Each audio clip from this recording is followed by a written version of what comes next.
dari padu ibuku.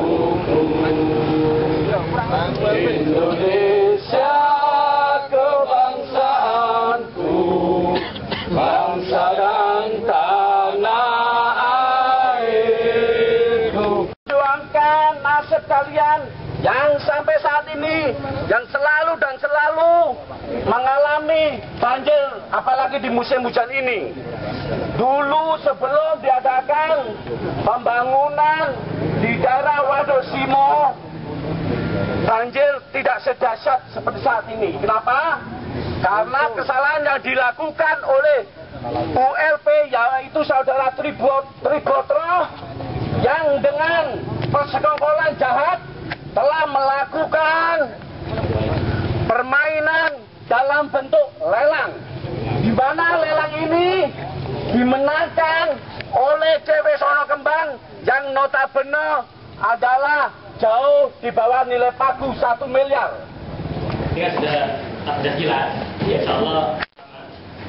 Di saya ini Mas Buena, mungkin sudah kita bersama juga Kepala Dinas PU Bina Marga. Saya sendiri, Erik, saya sudah bina program di pengendalian proyek Digital Surabaya. Dari hari ini Mas, di tahun 2011 itu terjadi pelelangan. Pelelangan itu belum ada dasar ketika penawaran terendah yang sesuai dengan persyaratan administrasi, teknis dan kewajaran harga. Jika itu sudah dilalui, maka mau tidak mau pemenang lelangnya harus terjadi. Kenapa harus di bawah pagu? Ya karena itu tadi, ketika administrasi berjalan sudah terpenuhi, teknis sudah terpenuhi, kewajaran harga terpenuhi, maka insya Allah kita nggak bisa lagi memberikan kewenangan. Bagaimana cara pelaksanaannya? Di dalam Undang-Undang Konstruksi 18 tahun 2000 disebutkan memang harus dilakukan pengawasan dalam pelaksanaan.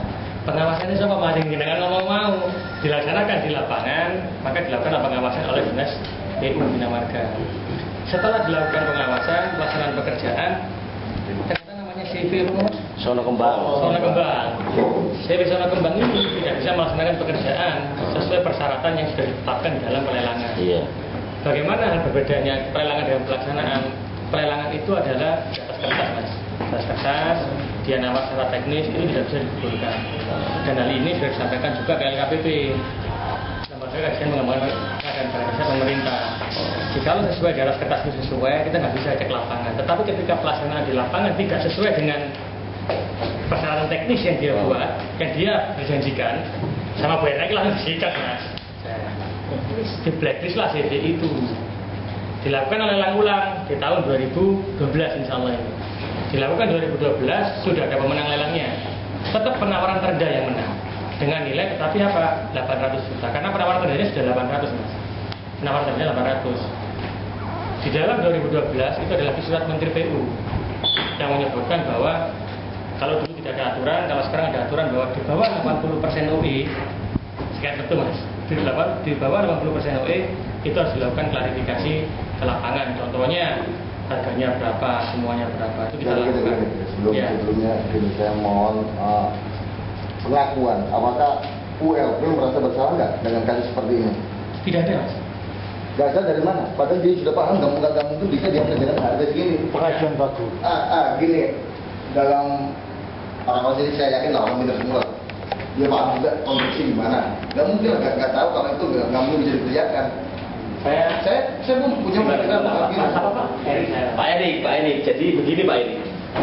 Dari 41 miliar yang saya lihat, kalau ada penawaran 490, penawaran kan ada perincian-perincian pembangunan. Jadi begini, tim pemeriksa seharusnya tahu bahwa 490 ini dikaitkan dengan bahan-bahan umum pasar. Ini tidak mungkin, seumpama begitu. Jadi analisa-analisa ini harus betul-betul dijamin bahwa ini tidak mungkin terjadi. Akhirnya seharusnya tidak dimenangkan.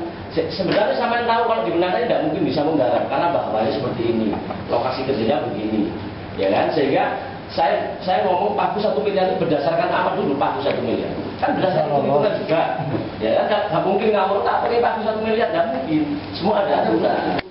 Jadi saya yakin bahwa di sini banyak permainan Pak Eri. Ya, kita coba ngomong jujur ya, kita bahwa kita juga pandai bermatematika. Kita mengetahui pasar, kita mengetahui harga satuan-satuan barang yang di dalam proyek tersebut. Jadi kalau memang pagu 1 miliar, ada 490, ini sangat tidak mungkin terjadi.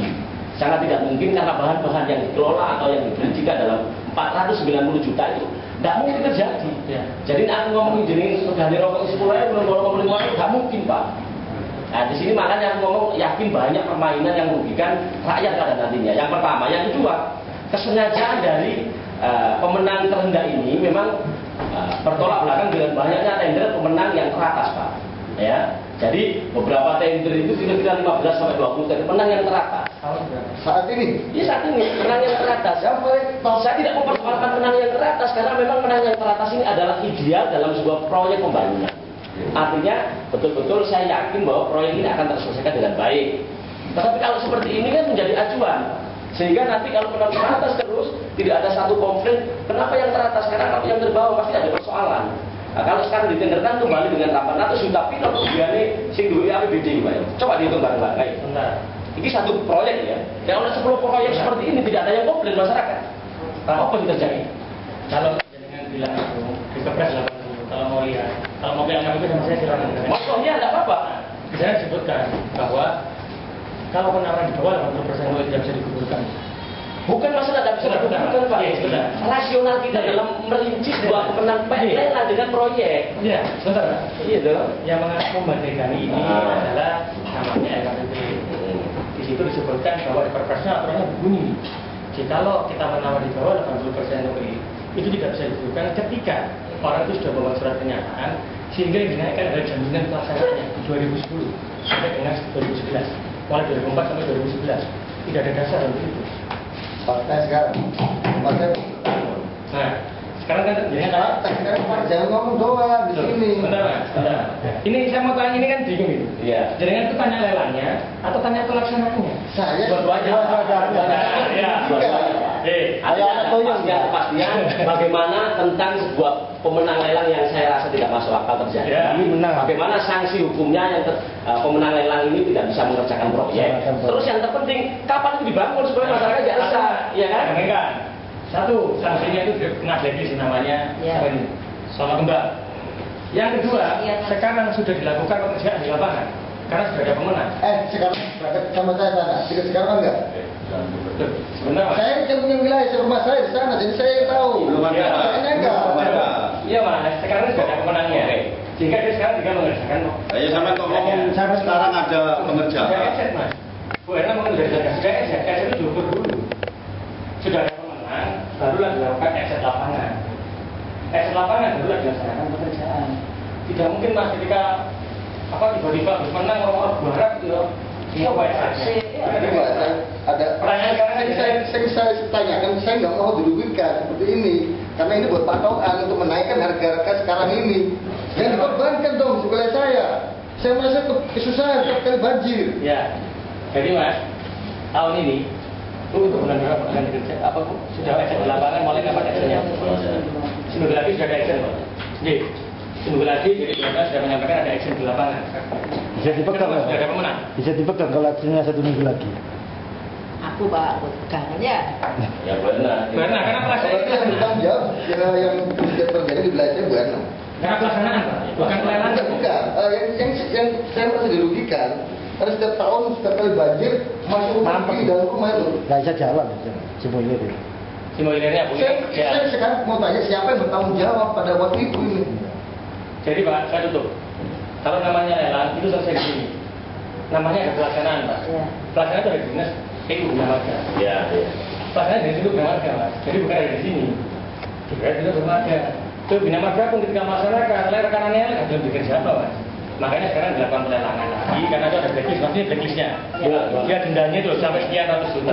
Jadi gini. Nah kalau Mas ini kan pokoknya aku kebangun loh Mas, banjir kan menurut. Jadi dia jaminan pelaksanaannya 40 juta masuk ke negara. Kemudian lagi 90 juta itu masuk ke negara, itu uang muka, jaminan pramuka. Karena di blacklist dua-duanya harus masuk ke kas negara. Itu jadi semua ini berapa yang diklaim berapa? Ini saya rasa ini cuma permainan doang, ini nggak ada. Ya, oke lah prosesnya seperti itu saya memahami, tetapi dalam pemenang lelang saya tidak pernah memahami karena ini saya yakin ini sengaja gitu, kesengajaan. Jadi kesengajaan ini kalau kita ngomong aturan itu dibuat untuk kita pikirkan bersama demi kepentingan bersama.